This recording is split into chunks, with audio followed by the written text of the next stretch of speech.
So just as the videos, and I want to thank Pam Rossini and Bobby Thompson for sharing their hearts, and we recorded them earlier and did that. And so they're gonna talk about live, but it's the same question. What has God, your journey of learning to be still before the Lord? Go ahead.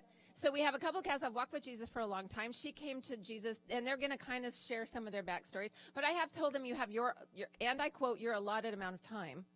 So, but since Debbie's not here, I can extend the time a little bit. So instead of 3, it'll be like 5 minutes. So they know, and I'm going to tell you that I'm actually timing them. So if I go or just kind of move on, don't feel like we know we're moving. So nobody's feelings are hurt or anything like that. It's just a time thing. We just got to keep moving because this we know. We're girls. We're telling our story. We could be here all day, right?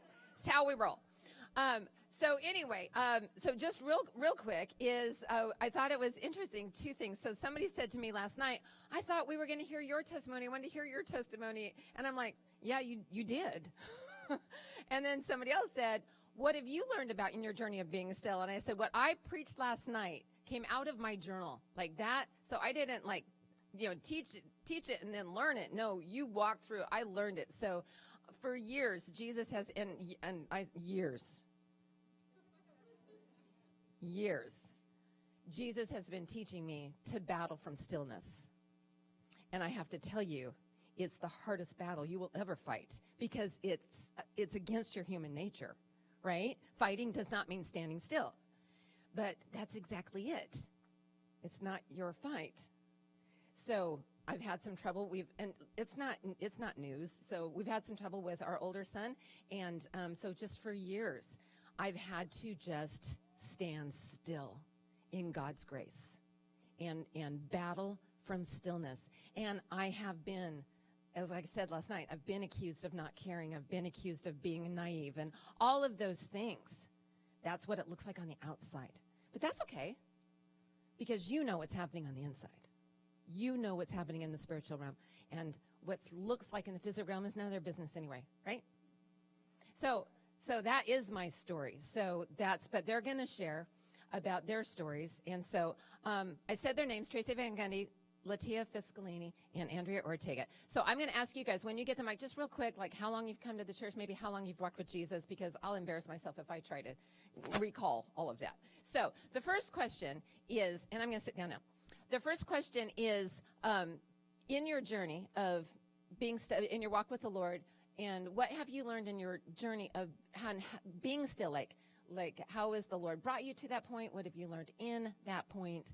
And then we're going to go to our second question, which is, what has God revealed about himself? So, Tracy. I thought by sitting here that I would be last. Yeah, good luck with that. Andrea. I'm like, really? And I was sharing with Janet earlier that in asking the Lord, what am I supposed to share? Because there's a lot of years there. There's a lot of stories. All right. The download was so fast. I was like, wait, you have to slow down more because I can't absorb it all. But, it's just his precious love, too, which then caused me to start bawling. And it's okay. That's why we have tissues. I always say, if you can't cry in church, why can't you cry? Right? That's the first time I ever heard you say that. I say it all the time. I think I pretty much heard Joni say almost everything. I've been with her for so long. Multiple times. It's like, wow, that's a red letter day. And I was hoping that Wayne wouldn't wake up and come downstairs because, sometimes my husband he doesn't like me to cry. So he wants to comfort me. I'm like, this is my love, stop. So I'm trying to quietly. Anyway, okay. It had nothing to do with my journey. Other than okay. Your journey going. It did. Just the download of Jesus. Okay, so I got married when I was 20 years old, and I was, my husband had 2 children already from a previous marriage. He was a custodial parent, which meant that the kids didn't visit on the weekends. They were living with him. By the time I started dating him, they were living with him. And then I was also, it was kind of like, say I do and stir, and you have an instant family. I had no clue as to how really to be a mom. And what ages were the kids? When 2, Rebecca was 2, and Kelly was 4. Nope. Yep, 4. 4 when we got married. So, yeah. So my mom had passed away when I was 14. So I didn't have that, I didn't have all that kind of stuff. So I didn't really know. Books were my friend. And then also back then, because it was 35 years ago, to be divorced in the church was highly frowned upon. Right. And to divorce and marry a divorced man was really highly frowned upon. So there wasn't a bunch of mentors in the wings ready to help me out there. So I had this one book. I found one book at a Christian store. I just ran to a Christian store like, what do I do? And it was called Blended Family. And I read through that, and that became my lifeline, really, was this one book. But anyway, so Wayne and I, we got married, like I said, I was 20, and I was also expecting our first child. So I'll give you a moment to ask for forgiveness for all of you who just judged me. But don't want that to get in the way of the rest of this. Okay, so anyway, so there was a lot of looks of judgment upon me, too. Even when I remember one time going to the grocery store, again, 20, and I went to the grocery store, and I had Kelly. At this point, I probably had all 4 kids. So I had Kelly, or I might have been pregnant, I don't know. Anyway, the lady, like, that was the time when you had to actually show your driver's license when you wrote a check. And so, weird. And so she looked at me, and she was like, oh, you were young when you had him. I went, I was. Thank you. I was like, whoa. So anyway, there was a lot of that kind of happened. But the biggest thing about being still, though, that's a little bit of my journey and getting through there and just, I mean, I could sit, like Joni said, sit forever and chat about different parts, different lessons that have been learned, different battles that we have fought together, fought against each other, and fought with God. But I'll tell you, the time that I fought with God the most was over my kids. Yeah. When I saw them hurt, and I didn't like it. I was like, Lord, don't you see what's happening to them? And it's just, a lot of accusations, even into my heart. Like, you probably you don't care. Do you not see them? Do you not? Why are you letting this happen? And it was, some things were like cause and effect. It's like, well, sucks to be you. You shouldn't have done that. And other times it was like things that were put on them, and it was really, really hard. But what God taught me in all that was that being still looks different in different situations. Being still and knowing is different. When you are raising little ones, it is very active on the outside because they're my kids. Yeah. And it's my job to impart as much as I possibly can into them, to make sure that my voice is allowed, like we heard on the other time at our Bible study. I wanted my voice to be the loudest voice they heard when it came to making moral choices, when it came to who Jesus was in their life, when it came to making right decisions, all that kind of stuff. I was like, Rah! I was very tenacious about about that. And then when they're adults, it's much more inside. It's being still and being quiet, and your battle, the weapons that you use, are internal. And it was good. That's good. That's helpful because to be still, I love that you said be still looks different with different situations. Yeah, I love that. Okay, Latia. So I have been coming to the church for 9 years, and I grew up knowing God and knowing there was a God. A little bit My closer. grandmothers gave me Bibles when I was little, and but never went to church and never practiced church, so it kind of was not in my life. And September is a big month for me. September is my birthday month. But 9 Septembers ago, the day before my birthday, my ex-husband and I were leaving on a cruise with some friends that weekend. We had planned it for a long time. And he went to work that morning for his last work day before vacation and never came home because he got arrested and he went to jail. And so that started my September month and my life blowing up in my face. And shutting the door for a whole entire week and not leaving the house and shutting all the blinds and not wanting to talk to anybody. And it was like the Lord already started working, because that whole week where I didn't have to go to work and I didn't have to face anyone is because I was supposed to be on vacation, which never happened. But And you didn't know Jesus at that time? no, didn't have a relationship with him.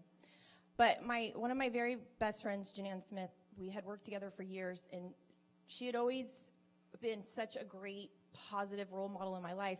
Never pressured me to come to church, but I always knew that I always knew that she would like me to come to church.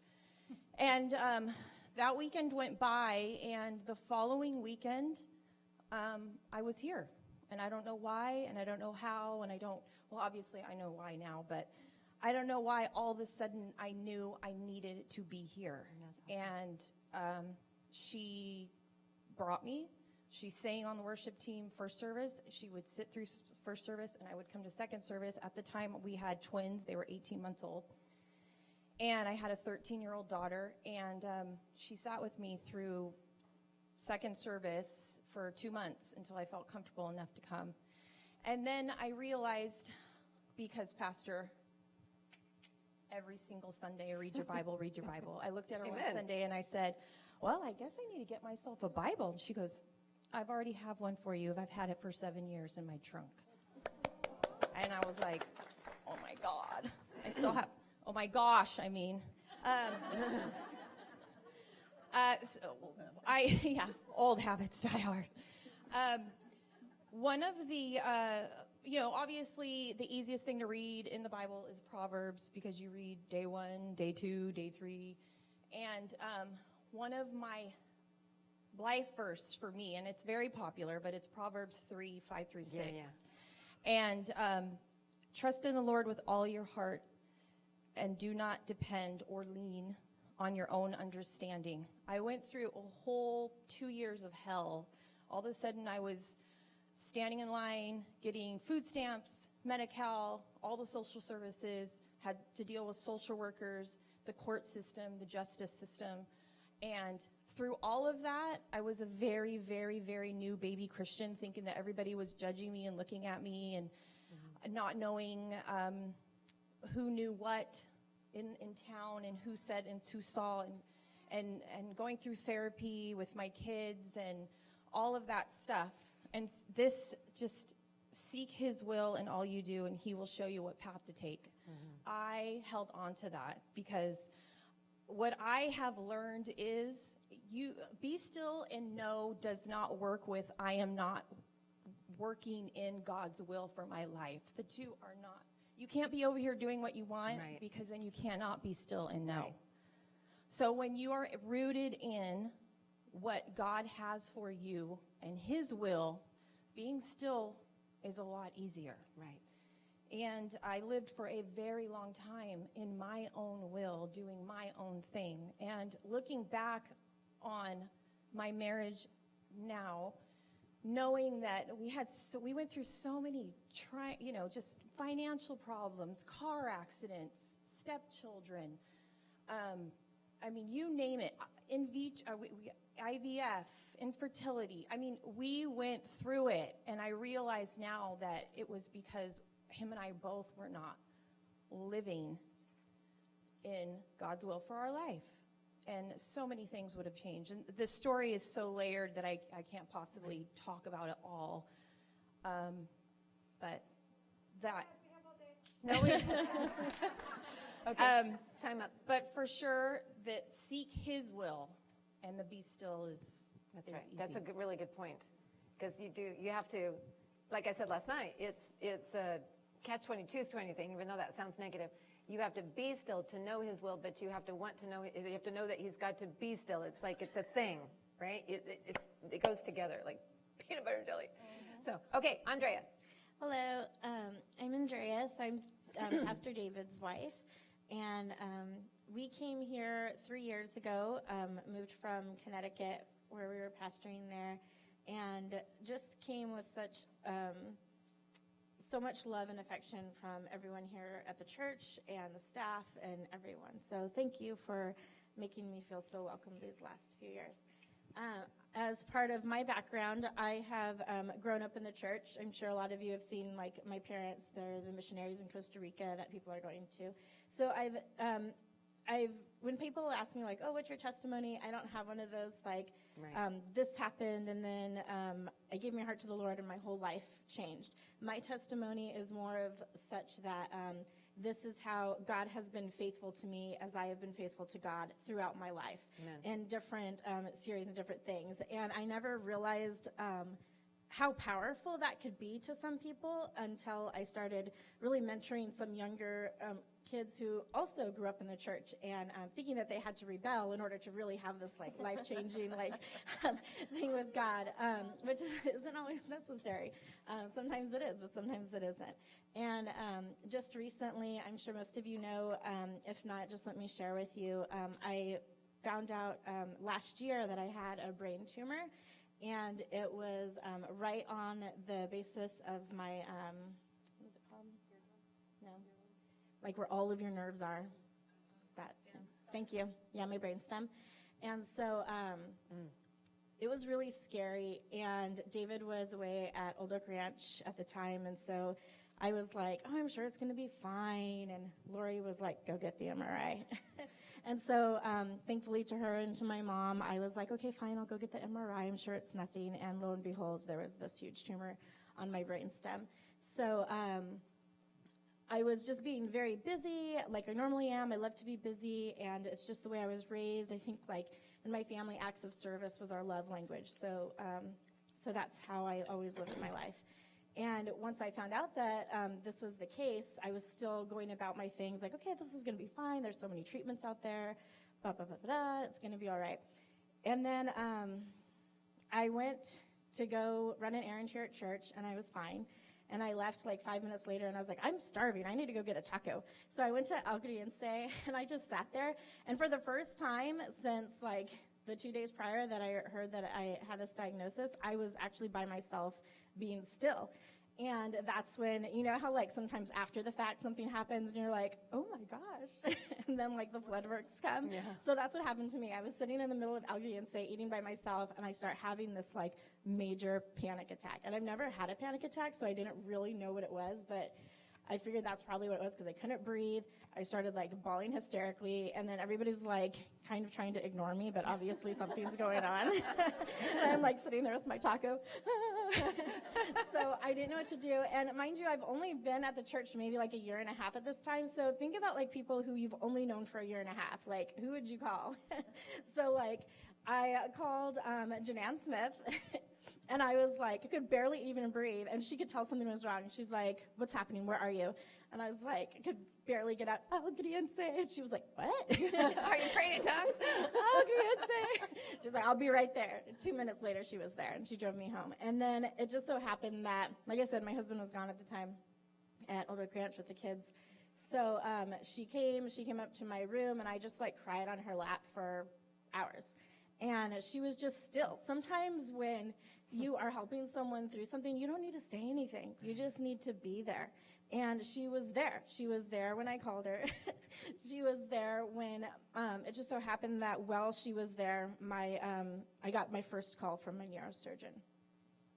And so he's there. I put him on speaker, and he's just explaining like the run through of everything. And I'm like, okay. And she just like was rubbing my head the whole time as I was crying on her lap. And so I just want to say that as encouragement to Janann, is thank you, but also to all of you ladies that, you never know who you can be there for as long as you're just available, and don't think about like, oh, I wouldn't even know what to say at that moment. You don't need to say anything. Sometimes you just need to be still. So that's what being still is to me, is making it to sometimes be, and that be still is a verb in itself. Yes. Being still, Yes. because I had to actively stop being busy. And sometimes that has to be super purposeful. Is that, okay, I'm going to stop running my errands and stop keeping myself busy by cleaning or going to work, and just take this moment to absorb what is really happening around me. Yeah, we're great at avoidance. Like, we're really good at avoidance. We're really good at procrastination. I always say I'm so productive when I'm procrastinating, because I'm really avoiding what I need to do. So I will find anything and everything to do that I don't have to do what I don't want to do, right? So that's beautiful, because that's when, again, it comes back to when we're still, when we take a moment, then Jesus can, like, begin to talk to it. And even at that moment, you fell apart, but that's when the healing could come. That's when he could give his word to you about that. So that's awesome. And I just want to echo what you said about you might feel like I don't serve, I don't minister, I wouldn't know what to do. But being a friend is a huge ministry.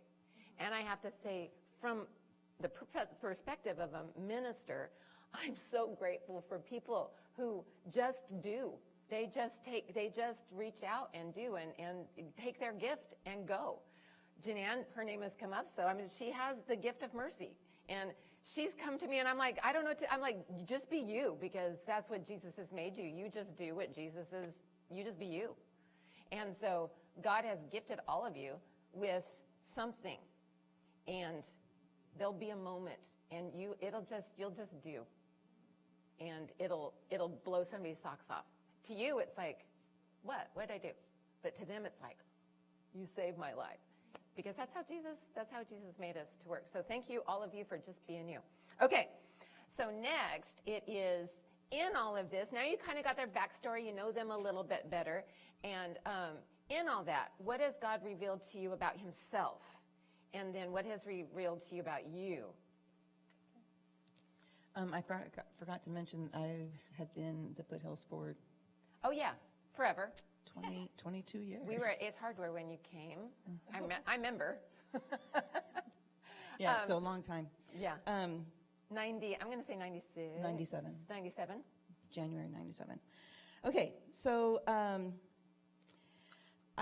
in this be still and know that I am God, the verse before and the verse after are really important. Why I'm able to be still. Verse 9 says, he makes war cease to the ends of the earth, which we looked at this last night, but to break the bow and shatters the spear. He burns the shields with fire. He says, be still and know that I am God. And then the second part of verse 10, I will be exalted among the nations. I will be exalted in the earth. The Lord Almighty is with me. The God of Jacob is our fortress. And it's in that is why I'm able to be still. Right. It's because I know that he is going to win the battle. And Joni asked me kind of to talk about, my parenting aspect of it. And, there's times, like I said before, that when your kids are little, you're very active outside, and you're being their warrior out in front sometimes. But even in that, though, there are times where you have to not run out. You have to allow the issue to play out, but you are being really battling up inside and praying and knowing you're going to be exalted in this, Lord. Amen. I know that you love my kids more than I do, which was, part of my battle that I would have with Jesus beforehand, is recognizing that he loves my kids more than me. Right. There was one time I'm standing out there in that lobby right there, and the Lord told me. A lot happens in that lobby. Have you noticed? And my oldest son, Kelly, the Lord had told me that he needed to go into the military because of some choices that he was making. And this was my Bible study kid. This is the one that was going to, he went to Life. He did, he was going to do that. Life, by the way, is the Foursquare Bible College. It's their, is that part of it's my our 5 preacher minutes? factory. So they graduated from Life. Yeah, so that's where Mark graduated. Okay, so Yes. that they know, And not everybody knows who Life is. Okay. So. And I graduated from there. And Yeah, that's right. You did it for real. Yeah. Okay, so he was off doing that. But he was making some stupid choices. Frankly, he just really was. And so I was like, okay. And so he had to go into the military. And I was standing, it was second service worship was going on. I wasn't on the worship team, so I was out there. And the Lord was very, very clear and said, this is not about you and Kelly. This is about you trusting me with Kelly. I'm like, you're right. So I hate it when that happens. so then, I was like, I got it all together, and I went to Kelly and I said, okay, son, pick a branch, any branch, but you're going. And he goes, but Mom, I don't want to be a David. I want to be a Solomon. I says, well, you're making David choices. So, through prayer and such, he went into the Air Force, and this was pre 9/11. So talk about trying to be still when your son is out there. And he was in Germany when 9/11 happened. So he was one of the first ones in, and he would just kind of tell me, well, just look at the magazine cover, Mom. That's where I am. Oh, that's neat. And since then, he's been on 8 deployments. He has PTSD. He has all that kind of stuff. But God has the victory. Amen. He has since graduated with a master's in theology, and he is now being a Solomon. He's leading other kids. He's everything like that. So, and married the general's daughter, just FYI. Oh yeah. There's that. Okay, but this is another situation where when your kids are adults, they're not necessarily asking your opinion, and so now you have to pray and pray and pray and wait. So that is when you're standing and you're battling. But because he says, the victory will be mine. I will have the victory. Amen. And I was not excited about his choice. There was a lot of tears. Like, what? I was not happy. And but Wayne and I looked at each other and we said, once they say I do, we will do nothing but bless this marriage. Right. We will do nothing but speak life into it. We'll do nothing but support, because that's a covenant before the Lord that they were taking. It didn't matter that she kind of got on my nerves because she wasn't my wife. So, but now we are, it was many years ago, obviously. My granddaughter will be 17 in January. I know, crazy. So we're close. I'm Mom, So what has God revealed? So in all okay, of that. in lot. Get back to it, Tracy. I told you, too many stories. Okay. Okay, so that he has the victory. I can rest because he has the victory. And what has he taught me about me? That I'm weak. I'm weak. And I don't like that. Right, I've always been very independent. Like I said, my mom died when I was 14, so independence is my thing, and strength is my thing, and being sparky is my thing. But more and more the Lord is saying, I recognize, and I can say to him, I am so weak, and I am fearful of pain, and I'm, all that kind of stuff. But that's okay, because he doesn't need me to be strong. He doesn't need me to be courageous, because he is. And I can be still and know that he is taking all of that he is giving me the wisdom when I need it. He's giving me the courage when I need it. He's giving me the strength when I need it. Amen. Okay, Litia. What was the question again? No, so through this being still process, what has God revealed to you about his character, his heart, and then what has he shown you about you? Well, what he has revealed mostly for me is that his plans are way better than mine I could ever imagine for my life. I mean, when I started, started coming to the church, I was a single mom struggling. Met my husband here. Robert Fiscalini. And we've been married for 5 years. And my twins were baptized in the church. My daughter found Christ in this church.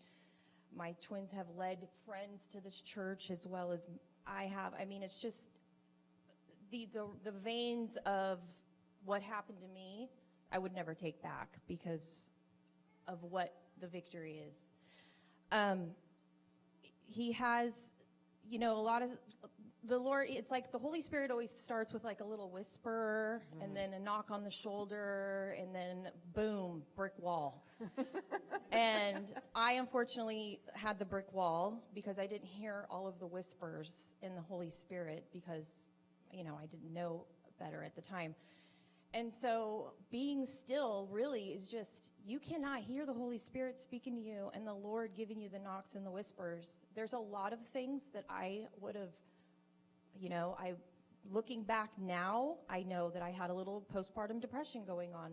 There was a lot of things going on in my life that had I been being still and knowing, I would have gotten that. And now I can say, Lord, why is this happening to me? And now I can say, Lord, why is this happening for me? Yeah. Because every single thing that happens to us is for us. Yes. There is a gain from it. And we may not ever know what the gain is, because, I mean, I've thank God, I've never lost a child or suffered something so tragic that you just never get that answer. But I do know that there's always something to be learned from something that happens to you. So I have learned a lot of stuff. And I would never give anything, not one single thing, up for my journey. And what has he revealed to you about you? That I like to be in control.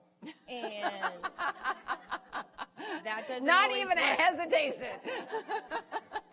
You know, all of us, I think just women in general, we have a certain amount of worry and, dare I say, not love, but there's a certain amount of worry and angst that we have for our kids that I don't really think men understand. Like, we're always 20 years ahead about, like, you know, I think, are you the one that says you have your child in jail and he's like not even there yet, you know, or whatever, behind bars? I'm like, yeah. Well, yeah. Jesus once said to me, you're disciplining him out of fear, not out of faith. Like, and that's when I said, I had him, like, in my mind, I was disciplining him for something he hadn't even done yet.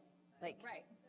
So, which is a little sense of our control and trying to make sure that, you know, and then just in general, you know, my comfort level is having all of my ducks in a row.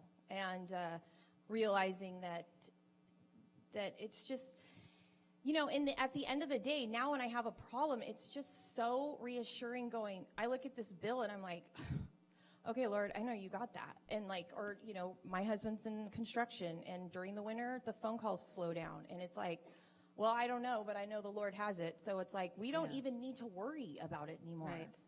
You know, it's just that be still, he's got it, and let it go. Whereas before, I would be like, okay, what can I do here? What can I do? Micromanage, you know, let's figure this out. You know, we need to do something. Like, I wouldn't be comfortable unless I was moving and doing. And I still have that in me. right. Trust me. But you've I mean, learned- like, you're I'm trying to do my learning. Bible reading, and it's like, squirrel! Oh, that needs to be, oh, squirrel. You know, it's like every which way I turn. So you've taught me that it's like, okay, stop, write that down. Read. Stop. Okay, I got it. Write that down. And then you have your list. Because I have the same brain. Yeah, it's terrible. But it serves A lot of squirrels. It serves its purpose. I get a lot done. Yeah. Yeah. But that's, you know, like I said, this story has a lot of veins, and I could talk for hours on it. But Yeah. But learning that he is faithful and learning that you can absolutely relinquish faithful. control. Absolutely. In every aspect, I can tell you that every single time I've prayed on something, or I've been worried about something, when he answers the prayer, it's like 100 times better than what Right. what I was praying for. Yeah. I mean, it's like, really, Lord? Really? So, Awesome.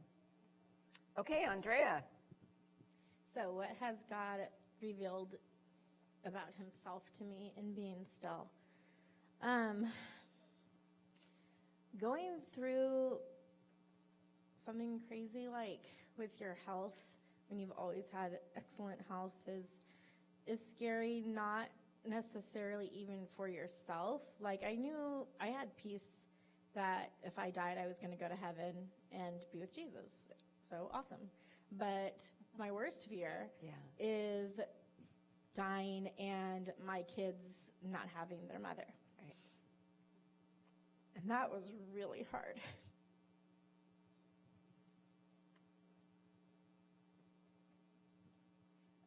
My biggest dream has always been to be there for my daughter when she has kids and my sons when they have kids. Because when, when we see these parents up here with their kids that are dedicated to the Lord, my parents, they became missionaries when I was already a little bit older.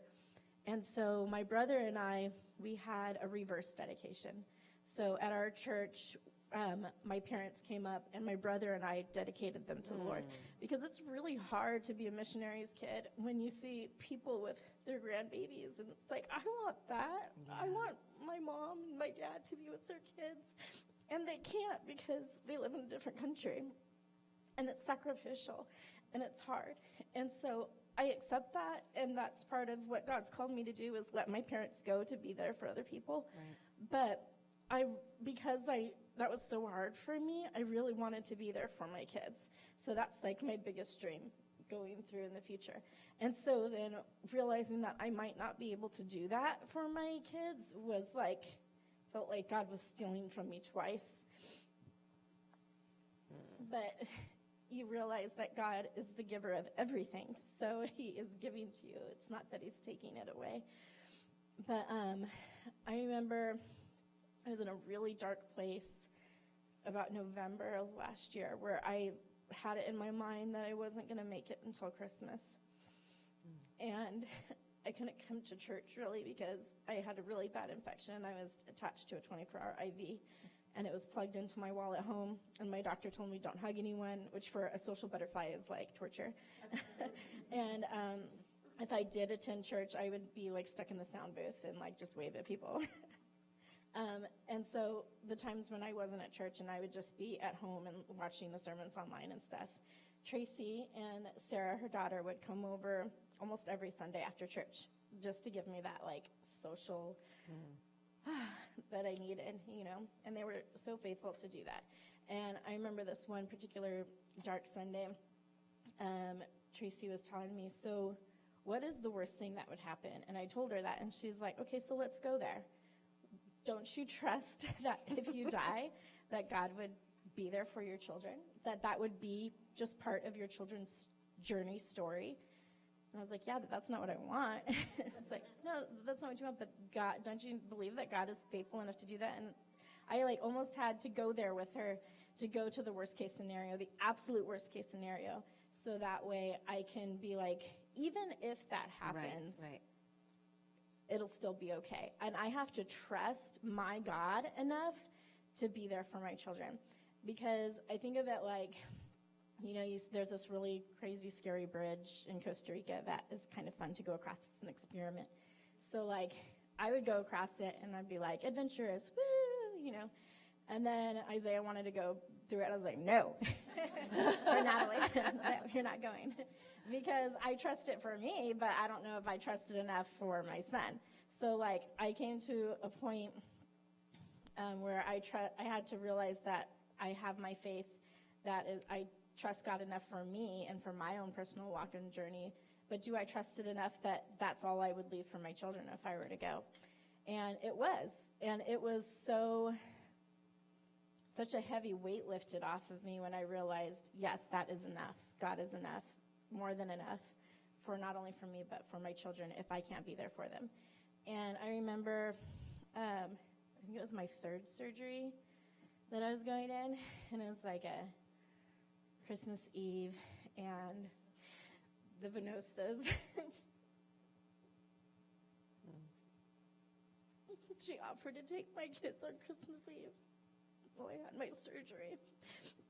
Thank you. And when I dropped the kids off, they were going to spend the night because I had to be at my surgery really early the next day. And I just started breaking down because I was like, I don't know if I'm going to see him on Christmas or ever.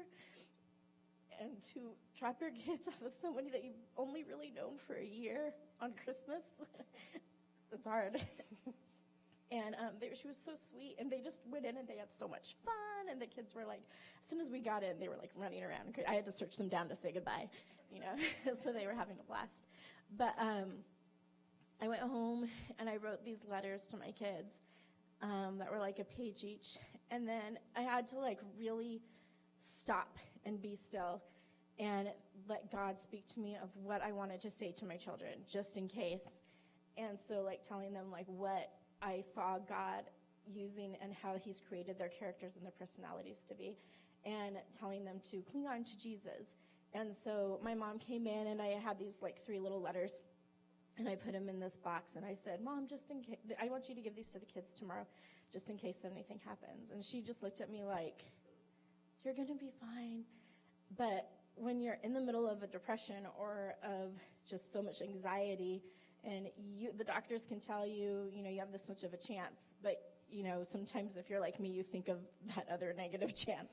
If it's the 10%, oh, there's 10% chance that you might not make it. And just coming to the realization of, like, number one, that God is in control no matter what. And even if your worst fears happen, that he is faithful enough to be there for your children and your loved ones, even when you can't. And he is enough.